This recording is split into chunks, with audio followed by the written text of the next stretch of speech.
Hi, this is Kyle Van Hook, and I'm here to show you my final for gameplay programming concepts. Starting off, I'm going to show off the controller and the pawn and explain a bit what it can do. This is the base controller class. It's an abstract class. It holds everything for like the pawn that's currently used, the current score, the current lives. It has possess and an add score and a set input functions and a basically make decisions function.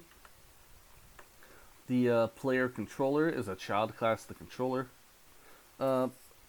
abstract class.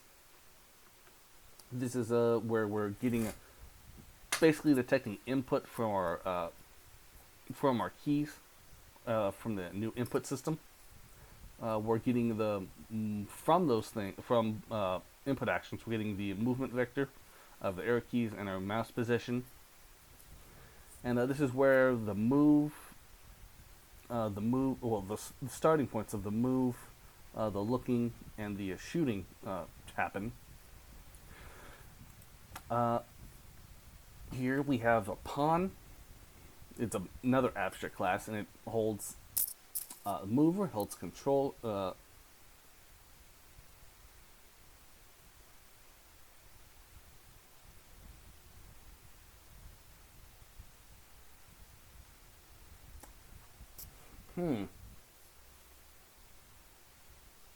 Somehow this still works.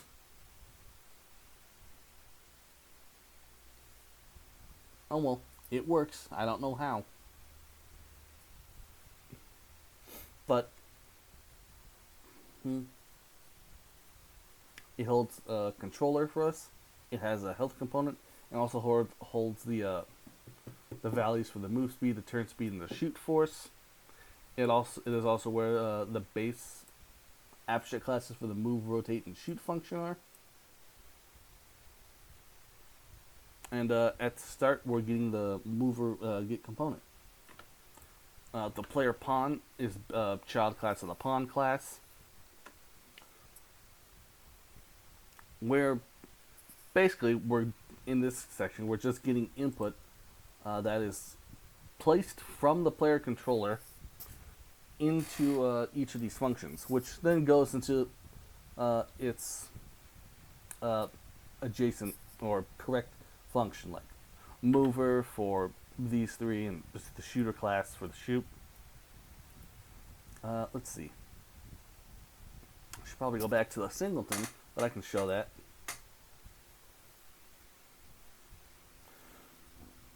Alright. So, for the pawn mover, this is another abstract class. The pawn mover is a child class of the mover. And this class is responsible for player movement. And also a little bit for AI movement. I think I made a separate mover just for AI so it doesn't get messed up. But for the movement class there, this move takes a vector, vector, and also a float. We'll then be getting a new vector 3 from the move directions, X and Y. And in the player controller, those are the move vectors of the input action move, and those are the X and Y respectively. Then put into the pawn move, which then goes to the player pawn, and then comes out to here. We're then getting the Quaternion.Euler, since our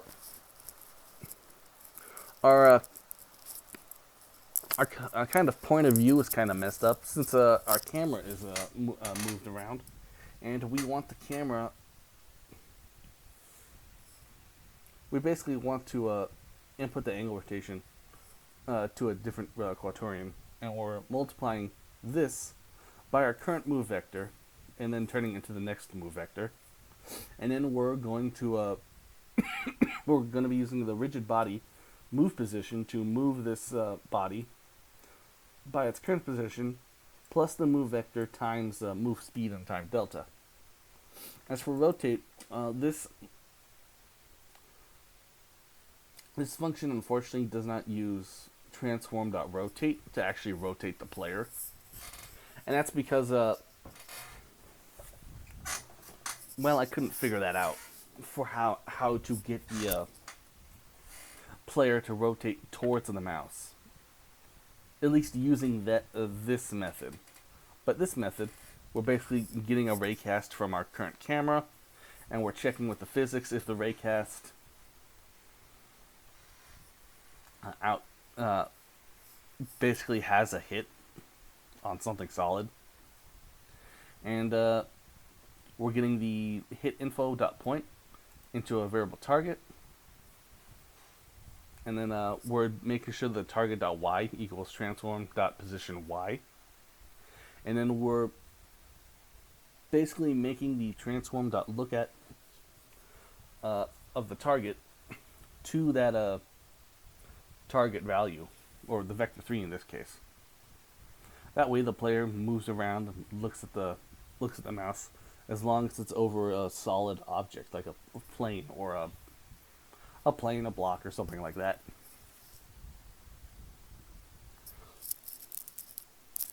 There's multiple cases of inheritance. I could show like a couple more. like like our controller AI is a child class of the controller, and a controller AI zombie is a child class of the controller AI. Let's see. Player health component. Well, both player health component and also, didn't I have an enemy health component? Yeah, enemy health component. They're both child classes of a health component. Yeah, basically that.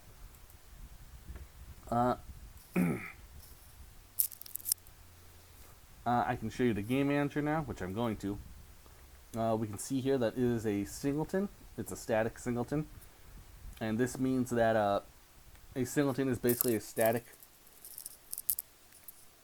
instance where there's only one in the game, or the current scene at least. And it can be referenced anywhere from a game. And it's usually used to store lots of relevant data, like a list of all the controllers or the pawns, or anything that's needs to be remembered by the game, whether to reference it later or just delete it. And even if you go to a different scene, this specific game manager won't be destroyed.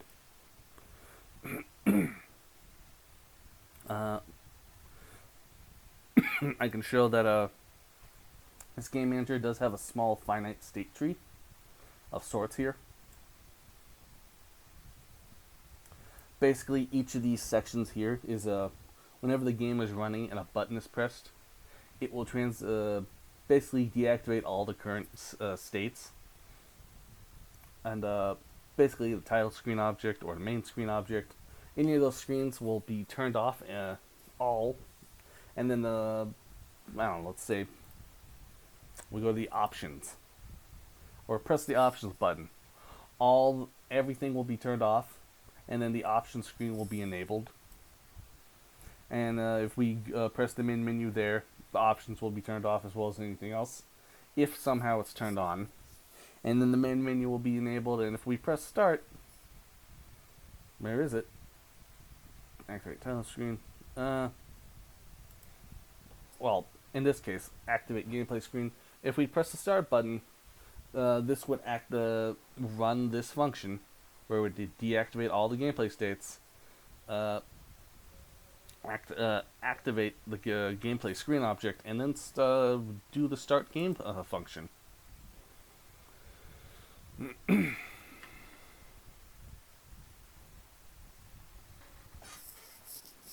Right. Component pattern. We do, for the most part, use most things singularly, unless things are changed. Like, in some cases, I needed just something to kill off an object. Like for walls, for some instance, like if you put a mesh collider on an object, sometimes the player can just slip right through. So I needed something to just very quickly kill anything that had a health component that touched it. Which in this case was this. It's a singular script that does one thing, and it does it pretty well. Same thing for a key. It on trigger, it will check if the player is a player object. It will destroy object, which is whatever it's supposed to destroy. In this case, it's supposed to be a gate. It'll play an audio clip, or well, not. It won't play an audio clip. It will check that an audio clip is not null and that a spawned audio player is not null. Then it will instantiate that audio player. It will get the temp object's play audio clip before destroy, which is a class specifically made to instantiate an audio source and then play it on time limit before it dies. And then it's going to set that audio clip. And then it's going to destroy this this object. There's a couple more probably patterns or objects I can show you, but that's a good idea. That's the best that I can show you.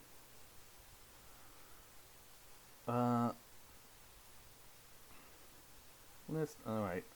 I guess we can now actually pawn controller with inheritance.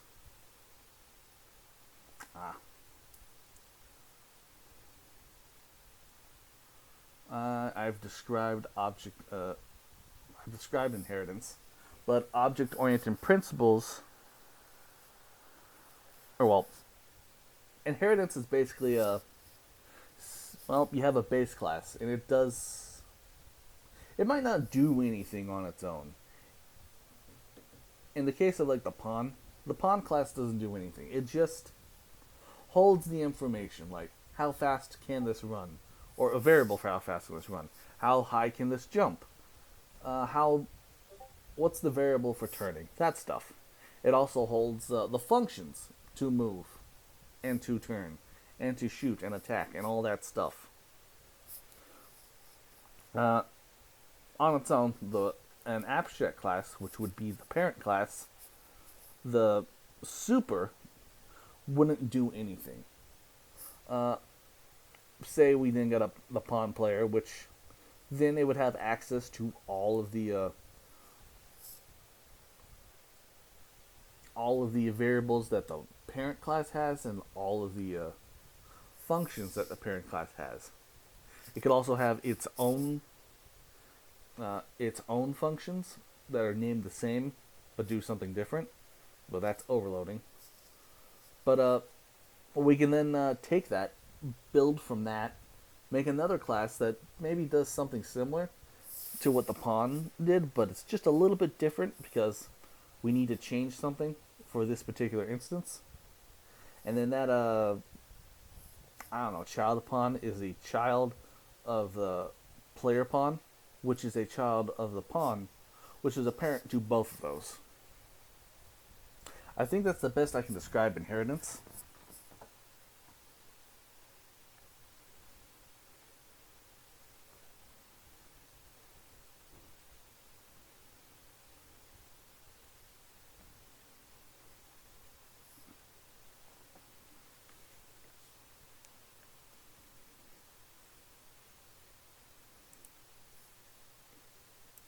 Alright, I guess since we're here, yeah, this is still playing. Let's actually get started showing off the game. Warning, this will also probably be loud. Sorry in advance. So, starting off, we're going to start off at a title screen. And in order to actually advance, we just need to press any button.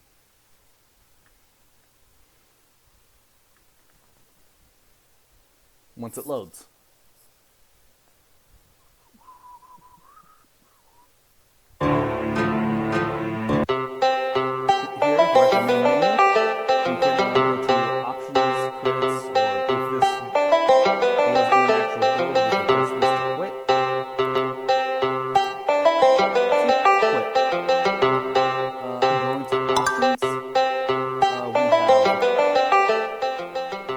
We have sliders for master control volume. We have sliders for ambient music, which is just another music that is separate. Basically, it's background noise to the regular noise. And we have sound effects volume, which is for things like gun firing, enemy noises, player hit noises, stuff like that. But also buttons. So let's say we press map 1. There's that little ding. We can lower the SFX volume and press random again. And it's a little bit less, so that's good. And also, audio. Just to show that this works, the ambient volume does work. If we go to credits, we have a credit scene. It basically tells us where the assets and the sounds come from. What else do we need? At least one other option is required. Oh yeah. As you can see from you probably saw from the options, there's like 3 buttons to press if you want to have the map selection be random, or choose from one of the other 2 maps that are already pre-built. Let's see. We can start, and we've got a working game right now. We've got enemies over here. They've got both the player, and they have world objects, those circles, which are basically their health bars.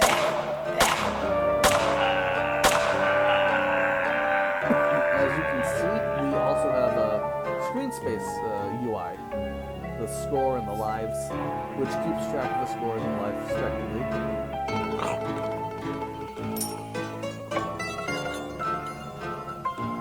Yeah, it's pretty decent.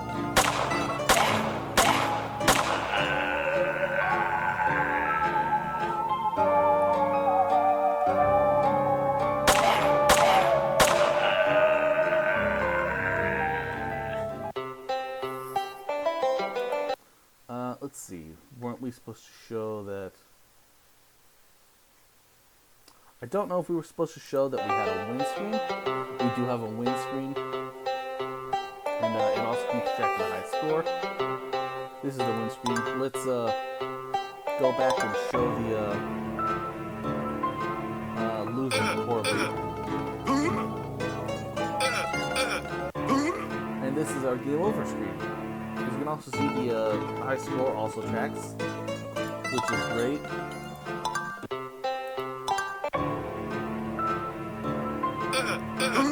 I'm trying to show that options, random. Yeah, it's random. And this is the other one, which is just a bit random. Which I think I actually did a better job on. As you can see, or could see, that was the other object that was the other one. How fast someone goes.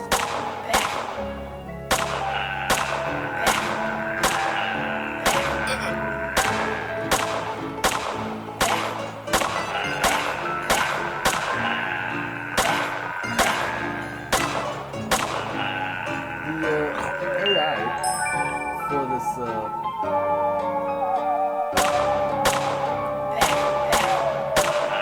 for these zombies is slightly better than the time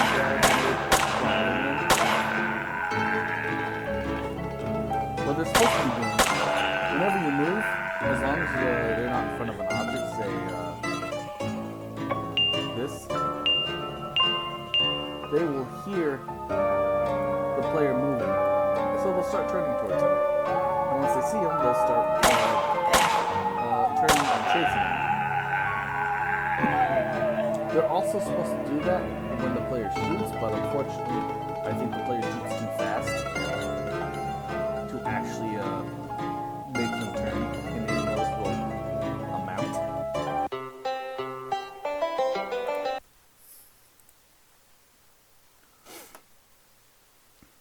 think about the player. I'll show them. And I can show the player. We've already shown the player. Oh, yeah. I'll have to go over the actual player stuff. But, prefabs. Let's go for the player first.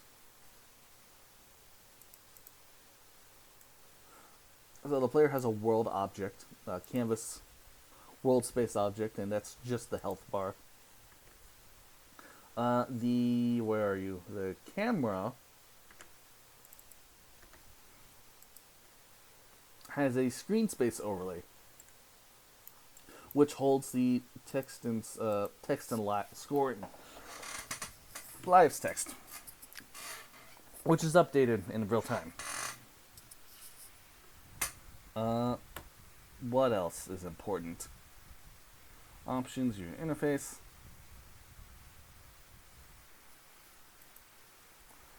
Alright.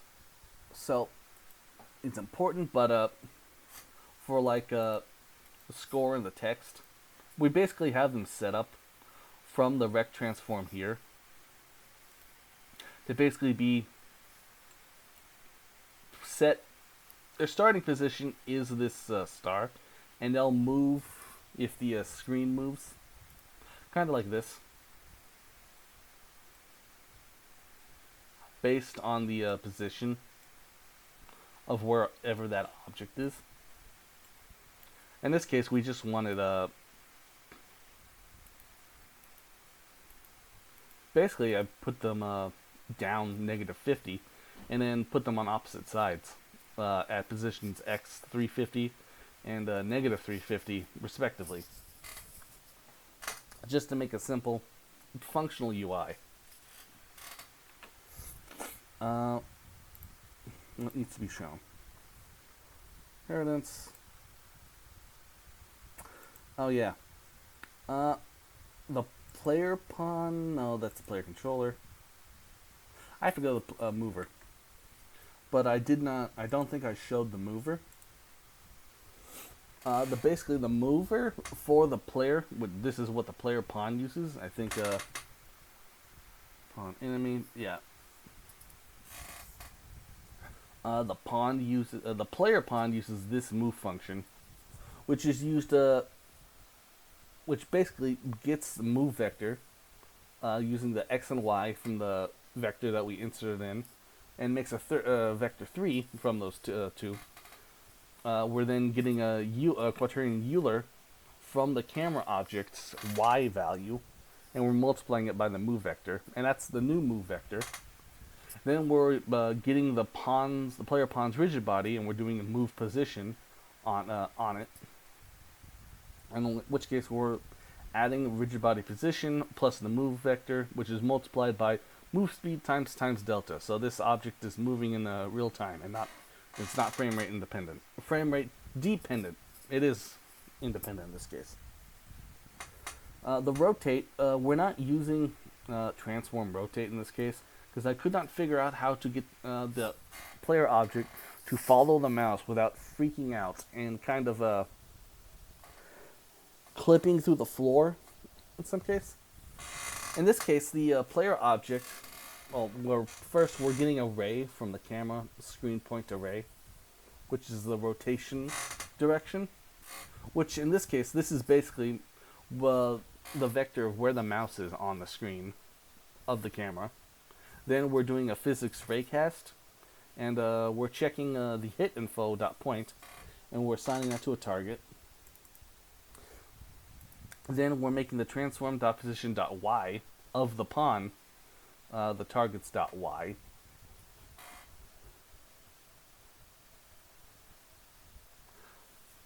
This way the Y position. Yeah, basically this way the Y position will move and rotate.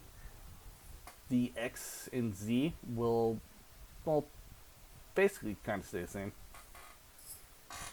But it won't, it will rotate 360 if we move our mouse, which was kind of irritating trying to figure out, because this This is one of those things where it was much easier than it seemed. But as for pawn move,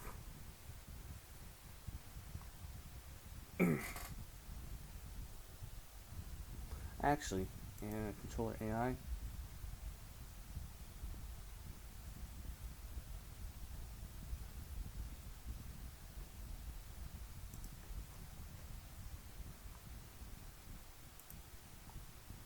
Pawn turn towards. Okay, we don't use rotate for this because for the enemy we don't use rotate. For the enemy mover, which is specifically a enemy mover class for the enemies, we're basically doing a much better version since we don't have to worry about the camera for them. We're getting the move vector for them. We're doing transform direction of the move vector to this move vector, and then we're just doing move position for them. I don't think we even use the rotate function. We use rotate towards, where we're basically getting the difference in position of whatever the target is, or the target position, and this current pawn's transform position, and that's the vector to target. And then we're looking at the look rotation, which is the new Quatorian, and then we're doing Quatorian rotate towards, and we're doing our transform rotation, the look rotation we want, and then we're multiplying that by, are we? Yeah, we're doing turn speed times delta time, so this is also frame independent. That's probably not what you wanted, but that's what worked the best. Audio, I've shown audio. We have sound effects. You could hear the sound effects, and they were all controlled by the options screen. Unity physics, rigid body add force. Where are you? Pretty much our player, both our enemies.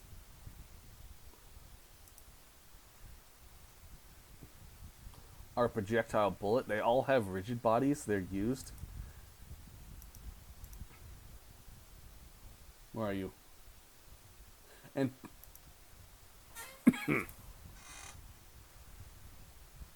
and we have colliders, well, box colliders, which basically acts as triggers for like this goal and this checkpoint. Let me actually show you.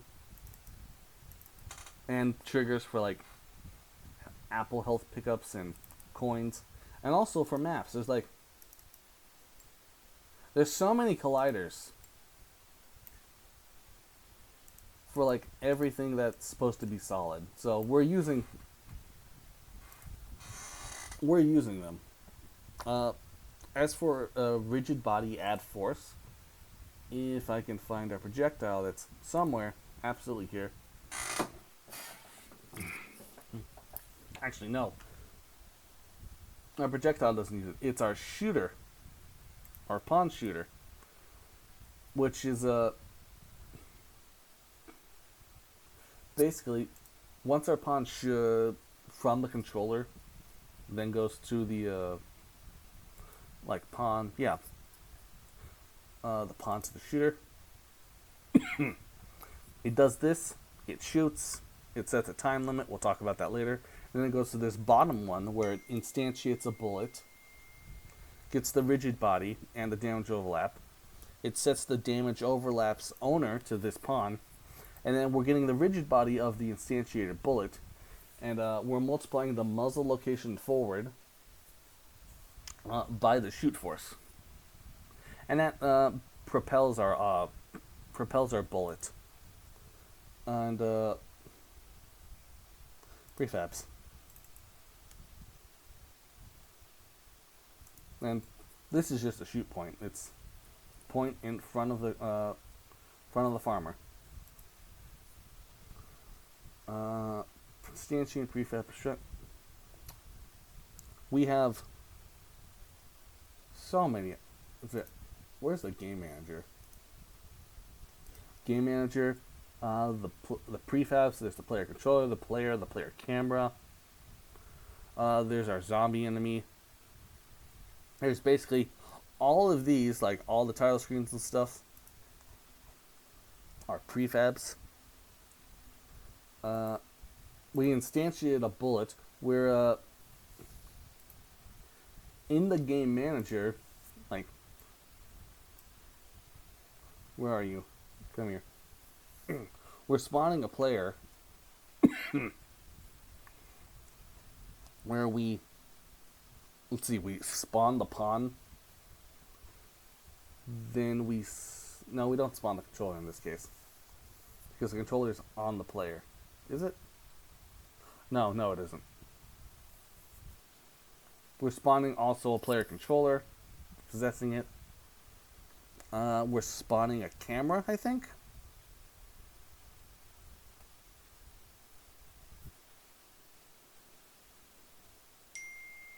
Yeah, we spawn a camera. And that's one of many instances. There's also another instance of spawning an enemy where we're basically doing the same thing.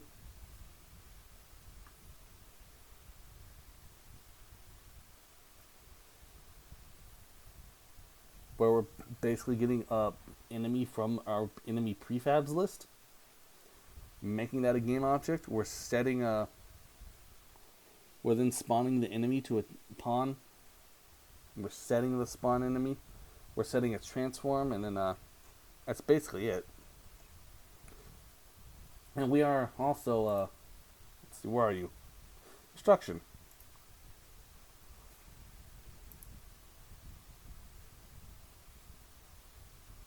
Well, good. I guess I'm glad I came here because we're getting into some of the other stuff. Where basically the whole reset map here goes through the player objects and destroys them, sets them null. We have a bunch of for loops which go through the lists and destroy the objects associated with them. Our map generator gets the current map when a remove map is set, or is called, and destroys the current map. It's basically the cleanup function for when the game is over, regardless of whether you win or lose. And as for basic Unity elements, alright.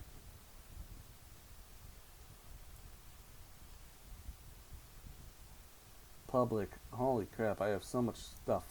We have ints right here for like lives, high score. We have so many lists. Lots of lists. Like what? Like pawn and controller, we have instances of floats being used. And back to the game manager, I think it said for loops, right? I got for each and a for loop. So this is we have a bunch of for each loops to iterate through lists and destroy objects. And I think there was a for loop. For, where are you? Start game. Yeah. Basically, we have an if function.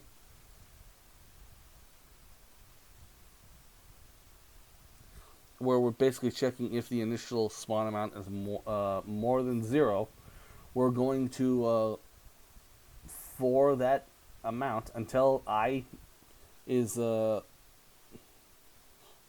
not less than the initial spawn amount. We're going to spawn an enemy somewhere randomly on a list of spawn points. Randomization. We do use randomization in our map generator, basically for just checking the selected map type. And this is simply if the map type, our enumber map type is .random, then we're going to check if the map counts is greater than 0. We're going to go into our maps list, we're going to use Unity engine.random range, and we're going to go from the first entry to the count, which is the max entry. And we're going to get a random map from that list. Then we're going to instantiate that map. We're also going to set that game object to the current map. And we're going to set current map.transform.position to vector3.0. Just at the very center of the world, just in case. This, we got sound effects. Oh, I fully skipped over artificial intelligence. Let's go there. So this is the controller AI is the parent class to all the AI controllers, and controller AI is a child class of the controller class. It has a bunch of helper functions here. Basically, do idle, do chase, seek, which then looks for the character. Once it's gotten to a point where it can see the character, it will continually rotate towards the character and then move after them. There's helper functions for seek, where it just breaks it down bit by bit until it can get to this, until it can get up as a vector 3 position. There's a function for fire. There's a do attack state. There's turn and shoot, which honestly, I think these two are basically the same. There's turn towards point. And there's a bunch of helper functions for it. Turn towards point. We don't use flee. There's the change state. I don't think we used can move forward. We're going to have to change that.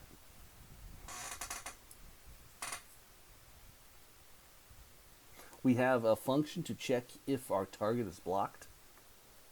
So, check if it's true. This basically means, hey, this our raycast hidden the wall or something.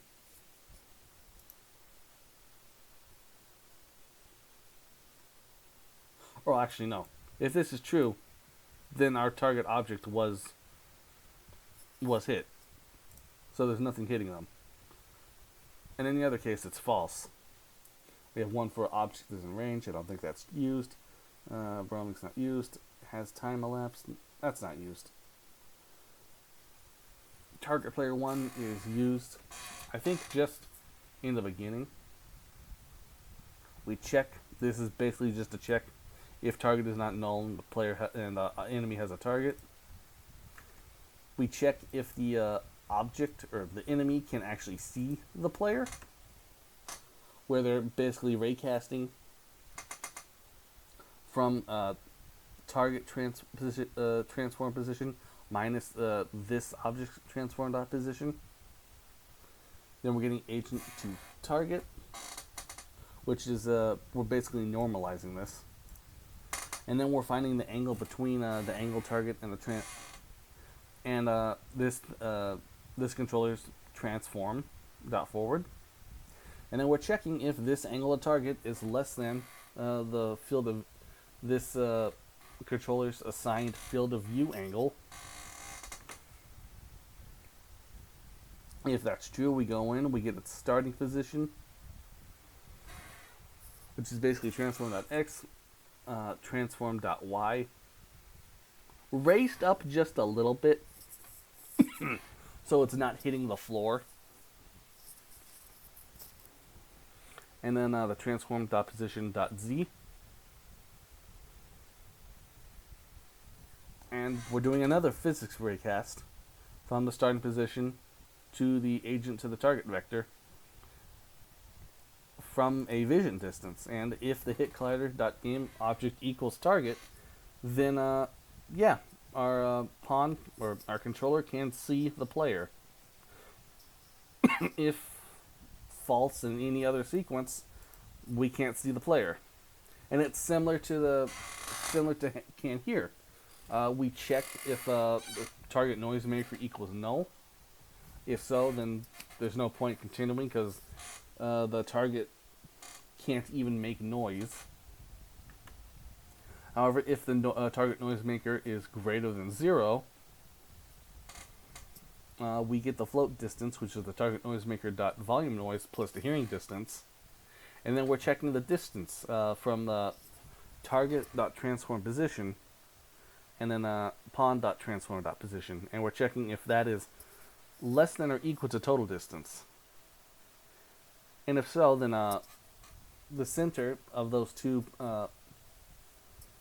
the distance between those two centers is smaller, so that equals true, so you can hear whatever is making noise. Otherwise, it's false. And then actually getting out of the controller AI and going to the zombie AI, we have temp damage overlap. We're making sure that this is set to owner. Let's see. We're checking if the player does not have target, and then we're going to go to the AI state, choose target. Else, we're just going to go to idle. And if pawn equals null, this pawn, just to make sure that this controller is destroyed with it, though I think this was when the controllers weren't attached to the pawn, like in a tank game. So this isn't really needed, but it's not really doing anything. And then down here in the make decisions is our switch statement, which is our current AI finite state machine. And we have, for our zombies, we have AI state idle, turn, chase, and choose target. Choose target basically targets player 1 and then chases the state back to idle. Idle does nothing. It's an idle. We check if the player does not have a target, then we go to choose target. If the target does not equal null, and if we can hear the target and the target is not blocked, then we'll change state to turn, so they'll start turning towards whatever sound they heard. Again, target does not equal null. If they can see the target and the target is not blocked, they'll change state to chase, in which case they'll start chasing the object. And turn is basically, if target's not null and they can hear and the target's not blocked, they'll start turning towards point. And this section is basically just the same as up here. See a target and it's not blocked, start chasing them. But if you can't see the target and can't see, or can't hear the target and can't see the target, then change state will be go to idle, and chase will basically see if you can see the target and the target is not blocked, and is the target blocked, or target is not blocked, you'll start doing the chase.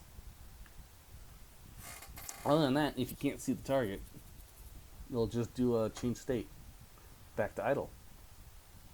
And that's basically the finite state machine of this target, of this zombie AI. Yeah. So here, int float string. Use randomization somewhere. I think this was at least a pretty decent game. Yeah, we have a win and lose section. I think this was a pretty good to at least add to a beginning portfolio. I need more work, but it was interesting to make a top-down shooter because controls are very different to like a 3D tank game. Game uses one or more timers.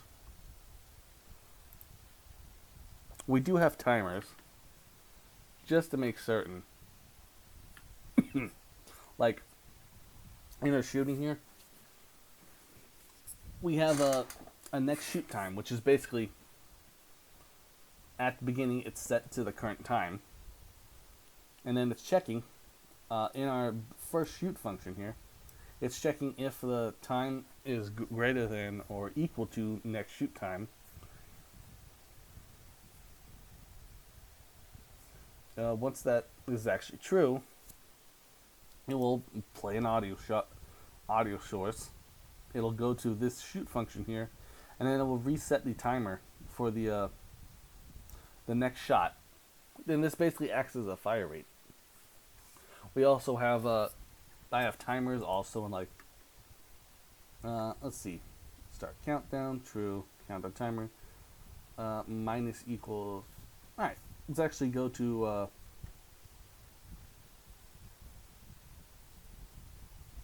like on present menu because this is a good place to start. So like on the present menu, if the button clip is not null, we'll play an audio source and then we'll start the countdown. In which case, oh yeah, the countdown timer. Our countdown timer is a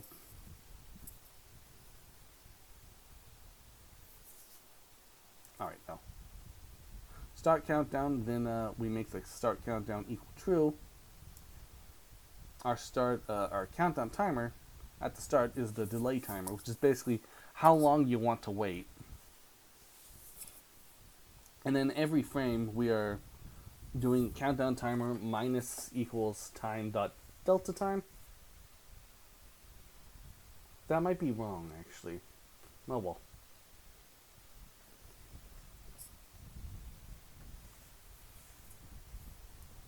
But we're de-incrementing down, and if the countdown timer is less than or equal to 0, we're going to make the countdown timer false. So we're going to reset the countdown timer to the delay time, and then we're going to activate a main menu screen.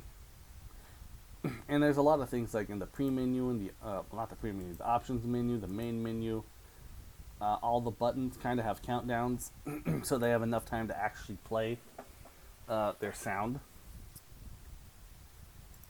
What else do I need to show off? AI players utilize the same prompt code and components. I've kind of shown that, but they don't really. Has starting and lower screens. Has UI displays. Image and text components. World space. Yeah. Options. Technically, the camera setting is changed. Well, no. I have a script that basically makes the game. Where's camera follow? Oh, I have so much stuff here. I can't find anything. Camera follow. This probably doesn't even act in the same way, or what they're looking for.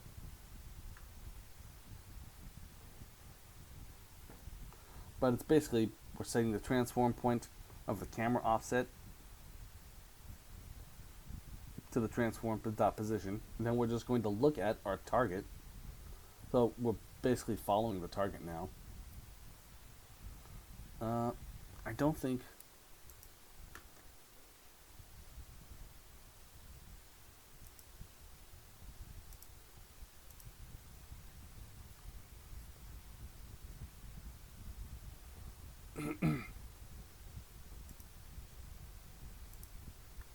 Fine, I never said what I have to do. Since the other one takes priority. We have at least 2 AIs. We have a regular zombie and we have a fast ghost.